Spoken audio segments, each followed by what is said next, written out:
Abu Dhabi മോളിൽ Santa villa കാണാൻ പോയിട്ട് ഞാനും ചേട്ടും നേരെ വീട്ടിലോട്ടൊന്നുമല്ല പോകുന്നത് കേട്ടോ. ഞങ്ങൾ നേരെ പോകുന്നത് നമ്മുടെ ഗലേറിയ മോളിലോട്ടാണ്. ഒരു മോളിൽ നിന്ന് വേറൊരു മോളിലോട്ട്. കാരണം കൊച്ചിന് സാന്റാ വില്ല ചെന്നിട്ട് സാന്റയെ കണ്ടില്ലെന്നൊരു വിഷമം. അത് കഴിഞ്ഞ് പറഞ്ഞ് കുഴപ്പമില്ല അമ്മ, സാരമില്ല, ഇറ്റ്സ് ഓക്കെ എന്നൊക്കെ പറഞ്ഞ്. പിന്നെ എനിക്കൊരു വിഷമം അത് കേട്ടപ്പോൾ. കൊച്ച് വാശി പിടിക്കാതെ വിഷമം വരികയല്ലോ. പക്ഷേ കൊച്ച് വാശി പിടിക്കാതെ കൊച്ച് പറഞ്ഞു എന്നാൽ കുഴപ്പമില്ല അമ്മ, പോവാം, നമുക്കിനി നെക്സ്റ്റ് ഇയർ കാണാം. കാരണം ഈ വർഷം ഞാൻ പറഞ്ഞില്ലേ നമുക്കിനി സാന്റ ഒന്നും കാണാൻ പറ്റത്തില്ലെന്ന്. അതുകൊണ്ട് അങ്ങനെ ഗലേറിയ മോളിൽ വന്നു. ഗലേറിയ മോളിൽ വന്ന ഉടനെ അവിടെ സാന്റയ്ക്ക് വേണ്ടിയിട്ടുള്ള എന്താ ലെറ്റർ ബോക്സ് ഒക്കെ ഉണ്ടല്ലോ. അങ്ങനെ ലെറ്റർ ബോക്സിൽ കൊച്ച് ലെറ്ററൊക്കെ എഴുതിയിട്ടു. പാവം അവിടെ ചെന്ന് ഞങ്ങൾ തിരക്കിയപ്പോഴാണ് അറിയുന്നത് അവിടെ നമ്മൾ ചെല്ലുന്നതിനൊരു 5 മിനിറ്റ്സ് മുമ്പ് സാന്റയെ മീറ്റ് ചെയ്യാനുള്ള സാന്റയ്ക്കുള്ള അപ്പോയിൻമെൻറ്റ് ടൈം കഴിഞ്ഞു. പിന്നെ സാന്റ ബ്രേക്കിന് പോവുക. അവർ ഒരു ലിമിറ്റഡ് സീറ്റ്സേ കൊടുക്കുകയുള്ളൂ, ലിമിറ്റഡ് ആൾക്കാർക്ക് അപ്പോയിൻമെൻറ്റ് കൊടുക്കുകയുള്ളൂ. അപ്പോൾ ഞാൻ ഓർത്തേണ്ടത് പിന്നെ സാന്റയെ കാണാൻ പറ്റിയില്ലല്ലോ എന്ന്. പക്ഷേ അവിടെ ഇങ്ങനെ ഡിസ്പ്ലേ ഇട്ടിട്ടുണ്ടായിരുന്നു ഏതൊക്കെ സമയത്താണ് സാന്റ അവൈലബിൾ ആയിട്ടുള്ളതെന്ന് കേട്ടോ. അപ്പം ഞാൻ മനസ്സുകൊണ്ട് തീരുമാനിച്ചു കൊച്ചിനെ ഇന്ന് സാന്റയെ കാണിച്ചിട്ടേ ഉള്ളെന്ന്. കൊച്ചുങ്ങൾ എന്തെങ്കിലുമൊക്കെ ആഗ്രഹം പറഞ്ഞാൽ, മറ്റേ സിനിമയിലും നമ്മുടെ സിദ്ദിഖ് പറഞ്ഞതുപോലെ കൊച്ചുങ്ങൾ എന്തെങ്കിലും ആവശ്യം പറഞ്ഞാൽ അതങ്ങ് സാധിച്ചു കൊടുക്കണടാ പോയി. കാരണം ഇതുങ്ങൾ വലുതായി കഴിഞ്ഞാൽ ഇങ്ങന്മാതിരി കുഞ്ഞാഗ്രഹങ്ങളൊന്നും ഇല്ലെന്ന് പറയുന്ന പോലെ. അപ്പോൾ എനിക്കൊരു വാശിയായിരുന്നു എന്നാൽ സാന്റയെ കണ്ടിട്ട് പോകുന്നുള്ളതെന്ന്. അങ്ങനെ പിന്നെ ഞാനും ചേട്ടും കൂടെ അതുവഴിയൊക്കെ കറങ്ങി നടന്നു കേട്ടോ. പിന്നെ അവിടെ സാന്റയെ കാണാൻ അപ്പോയിൻമെൻറ്റ് കിട്ടിയില്ലെങ്കിലും അവിടെ കുറേ പിള്ളേർക്ക് കുറേ ആക്ടിവിറ്റീസ് ഉണ്ടായിരുന്നു, കുറേ ഗെയിമുകളുണ്ടായിരുന്നു, കുറച്ച് അല്ലാത്ത കുഞ്ഞു ഷോസ് ഉണ്ടായിരുന്നു.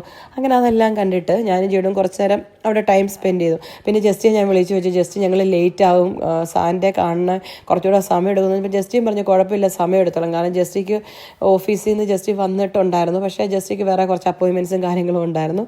അപ്പോൾ വിചാരിച്ചു എന്നാൽ സാന്റയെ കാണാമെന്ന്. ശരിക്കും പറഞ്ഞാൽ നെക്സ്റ്റ് ഡേ ഞങ്ങൾക്ക് ഫ്ലൈറ്റാണ്. ഞങ്ങൾ പാക്കിങ് ഒന്നും തുടങ്ങിയിട്ടില്ല, ഷോപ്പിംഗ് നടത്തിയിട്ടില്ല, ഒന്നുമില്ല. എന്നാലും സാന്റയെ കണ്ടിട്ടുള്ളതെന്ന് വിചാരിച്ചു കേട്ടോ. ഇത് കണ്ടോ, ഇതൊക്കെ സാന്റയ്ക്ക് നേരത്തെ അപ്പോയിൻമെൻറ്റ് എടുത്തവരാണ്. അവരൊക്കെ സാന്റയുടെ ഫോട്ടോ എടുക്കുന്നുണ്ട്, പോസ്റ്റ് ചെയ്യുന്നുണ്ട്. അപ്പോഴും ഞാൻ പറഞ്ഞില്ല, അത് കണ്ടപ്പോഴേ എനിക്ക് പിന്നെ ഒരു സങ്കടം. അതും കുഞ്ഞിന് പനിയൊക്കെ പിടിച്ചിട്ട് സാന്റയെ കാണാൻ പോകണമെന്ന് പറഞ്ഞപ്പോൾ പിന്നെ നമ്മൾ എന്ത് പറയുന്നത് കാണിച്ചു കൊടുത്തില്ലേ, മോശമല്ലേ അല്ലേ? അത് തന്നെയല്ല ഞാൻ പറഞ്ഞ പോലെ ഈ വർഷത്തെ ഇനി ഞങ്ങൾക്ക് ക്രിസ്മസ് അബുദാബിയിലില്ല ക്രിസ്മസ്. നമ്മൾ നാട്ടിലാണ്. നമ്മൾ തിരിച്ചു വരുമ്പോൾ ക്രിസ്മസ് ഒക്കെ കഴിയും, നമ്മൾ ന്യൂ ഇയർ കഴിഞ്ഞിട്ടേ വരത്തുള്ളൂ. അപ്പോൾ എന്നാലും സാന്റാ വില്ലയും എന്താ പറയേണ്ടത് മറ്റേ ഈ പരിപാടി സംഭവങ്ങളും ക്രിസ്മസ് റിലേറ്റഡ് ആയിട്ടുള്ള സംഭവങ്ങളൊക്കെ തീരും. അല്ലെങ്കിൽ എനിക്ക് ഈ ക്രിസ്മസ് സീസണിൽ അബുദാബിയിലുള്ളത് തന്നെ ഇഷ്ടം കേട്ടോ. കാരണം ഇവിടെ ഉള്ള അത്രയും സെലിബ്രേഷനൊക്കെ നാട്ടിലുണ്ടോ എന്ന് എനിക്ക് ഡൗട്ടാണ്. ഉണ്ടാവും, പക്ഷേ ഇതുപോലത്തെ സംഭവങ്ങളൊക്കെ. അപ്പോൾ ഞാൻ ശരിക്കും വിചാരിച്ചു പനി അല്ലായിരുന്നെങ്കിൽ ഓരോ ദിവസവും ശരിക്കും ഞാൻ പറഞ്ഞില്ലേ ഒരാഴ്ച എനിക്ക് ആനുവൽ ലീവായിരുന്നു. അപ്പോൾ ഓരോ ദിവസവും ഓരോ ഷോപ്പിംഗ് മോളിൽ പോകണം എന്നൊക്കെയായിരുന്നു എൻ്റെ പ്ലാൻ. പക്ഷെ നമ്മൾ പ്ലാൻ ചെയ്യുന്ന പോലൊന്നും അല്ലല്ലോ കാര്യങ്ങളല്ലേ. അങ്ങനെ ഞാൻ അടുത്ത സാന്റയുടെ അപ്പോയിൻമെൻറ്റ് 9 o'clock അപ്പോൾ ഞാൻ വിചാരിച്ചു അവിടെ കുറച്ച് നേരം കൊച്ചിനെയൊക്കെ കളിപ്പിച്ചിട്ട് അതുവഴി ഒന്ന് കറങ്ങാമെന്ന്. ഇതല്ലേ ഞാൻ പറഞ്ഞില്ലേ കഴിഞ്ഞ ദിവസം ഞാൻ കാണിച്ച ചാഹലസി ടിൽബുറോടൊക്കെ ഷോറൂം ഉണ്ടെന്ന് പറഞ്ഞില്ലേ, അതിൻ്റെയൊക്കെ ഫ്രണ്ട് കൂടെ അങ്ങോട്ടും ഇങ്ങോട്ടൊക്കെ നടന്നേ. ശരിക്കും ഞങ്ങൾ ഷോപ്പിംഗ് മോളിൽ ഒരു ഷോപ്സിലും കയറിയില്ല കേട്ടോ. ഞങ്ങൾ ജസ്റ്റ് ഇതുവഴിയൊക്കെ നടന്നു. പിന്നെ കുറേ ക്രിസ്മസിൻ്റെ ഡെക്കറേഷൻസ്, ട്രീസ്, കാര്യങ്ങൾ അങ്ങനെയൊക്കെ ഉണ്ടായിരുന്നു. പിന്നെ ഈ ഗലേറിയ മോളിൻ്റെ ഫ്രണ്ടിൽ കണ്ടില്ല ഇതുപോലെ കുറേ ബോൾസിൻ്റെ ഒക്കെ അടുത്ത് കുറച്ച് നിന്ന് ഫോട്ടോയ്ക്കൊക്കെ പോസ്റ്റ് ചെയ്തു.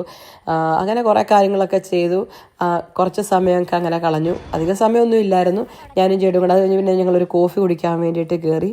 അങ്ങനെയൊക്കെ എന്നാണല്ലോ സാന്റയെ കാണണമെന്ന് തീരുമാനിച്ചിട്ട് എത്ര ഡിലേ ആയാലും അന്ന് ലേറ്റ് ആയാലും സാന്റയെ കാണണമെന്ന് വിചാരിച്ച് തന്നെ ഇരുന്നു കേട്ടോ. പിന്നെ അപ്പോയിൻമെൻറ്റും എടുത്തിട്ടില്ലായിരുന്നേ. പിന്നെ ഒരു വീക്ക് ഡേയ്സ് ആയിരുന്നതുകൊണ്ട് പിന്നെ അവർ പറഞ്ഞു ഞാനോട് ചോദിച്ചപ്പോൾ അവർ പറഞ്ഞു അപ്പോയിൻമെൻറ്റ് എടുക്കണ്ട, അടുത്ത സാന്റയുടെ സ്ലോട്ട് വരുന്ന 9 o'clock. അവിടെ ഡിസ്പ്ലേ കാണിക്കുന്നുണ്ട് ഏതൊക്കെ സമയത്താണ് സാന്റയുടെ സ്ലോട്ട് ഉള്ളത്, ഏതൊക്കെ സമയത്താണ് സാന്റ ബ്രേക്കിന് പോകുന്നതെന്ന്. അങ്ങനെ ഞാനും ചെയ്തുകൊണ്ട് നമ്മുടെ സ്റ്റാർബക്സിൽ കയറിട്ടോ. അത് കയറാനുള്ള മെയിൻ കാരണം എന്നാന്ന് വെച്ചാൽ അതിൻ്റെ തൊട്ടപ്പുറത്താണ് സാന്റാവില്ലേ, അതിൻ്റെ തൊട്ടപ്പുറത്താണ് സാന്റയുടെ ഇരിക്കുന്ന ഏരിയ ഒക്കെ. അങ്ങനെ അവിടെ കോഫിയൊക്കെ കുടിച്ച് അപ്പോൾ കുറച്ച് നേരം നമുക്ക് റെസ്റ്റ് എടുക്കാം. അത് തന്നെയല്ല എൻ്റെ ഫോണിൽ ചാർജും ഇല്ലായിരുന്നേ. ഞാൻ പറഞ്ഞില്ലായിരുന്നു രാവിലെ തൊട്ട് തെണ്ടലായിരുന്നു എന്ന്. അങ്ങനെ ഇരുന്നപ്പോൾ വരുന്നു നമ്മളുടെ സാന്റ. നോക്കി സാന്റയുടെ കൂട്ടുകാരും പാട്ടും ഒക്കെ പാടി ഒഴി വന്നു കേട്ടോ.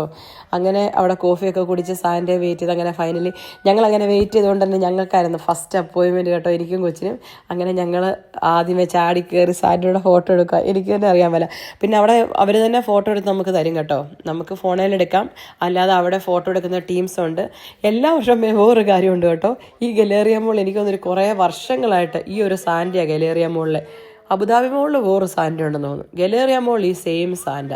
എനിക്കൊന്ന് അവർ എവിടെ നിന്ന് ഇറക്കുമതി ചെയ്യുന്ന സാൻഡയാന്ന് തോന്നുന്നു, കാശ് കൊടുത്ത് ക്രിസ്മസ് സീസൺ ആകുമ്പോൾ. അങ്ങനെ സാൻഡയോടെ നിന്ന് ഫോട്ടോ ഒക്കെ എടുത്ത് കുറച്ച് പോസ്റ്റൊക്കെ ചെയ്തു. പിന്നെ ഞാൻ പറഞ്ഞില്ലേ വലിയ തിരക്കൊന്നുമില്ല. പക്ഷേ ഇപ്പോൾ എനിക്കറിയില്ല അവിടെ അപ്പോയിൻമെൻറ്റ് വേണമെന്ന്. അപ്പോയിൻമെൻറ്റ് ഉണ്ട്, ഗലേറിയ മോളിൻ്റെ ആപ്ലിക്കേഷൻ ത്രൂ അപ്പോയിൻമെൻറ്റ് എടുക്കാം നമുക്ക്. അങ്ങനെ അത് കഴിഞ്ഞ് പിന്നെ സാൻ്റെ ചെടിക്കൂടിൻ്റെ കുറച്ച് ഗിഫ്റ്റും ഒക്കെ സാധനങ്ങളൊക്കെ കൊടുത്തു. കുറച്ച് കുക്കിയോ ക്യാൻഡിയോ കാർഡോ അങ്ങനെ ഉണ്ടൊക്കെ. അങ്ങനെ ഫോട്ടോ ഒക്കെ എടുത്ത് എല്ലാം കഴിഞ്ഞപ്പോൾ ജേഡുവിനൊരാഗ്രഹം, എനിക്ക് സാൻ്റയ്ക്ക് ഒരു ലെറ്റർ കൊണ്ട് എഴുതണമെന്ന്. നമുക്ക് ലെറ്റർ എഴുതാം സാൻ്റയ്ക്ക്. നമ്മുടെ മെയിൽ ഐ ഡി ഒക്കെ ഇട്ടായിരിക്കും അവർക്ക് പിള്ളേർക്ക് അവർ അവിടെ നിന്ന് അവരെ സെലക്ട് ചെയ്തിട്ട് ഗിഫ്റ്റൊക്കെ കൊടുക്കുമെന്ന് തോന്നുന്നു. അങ്ങനെ ലെറ്ററൊക്കെ എഴുതി സാൻ്റെയും കണ്ട് ഹാപ്പി ആയിട്ട് ഞങ്ങൾ തിരിച്ചു പോന്നു.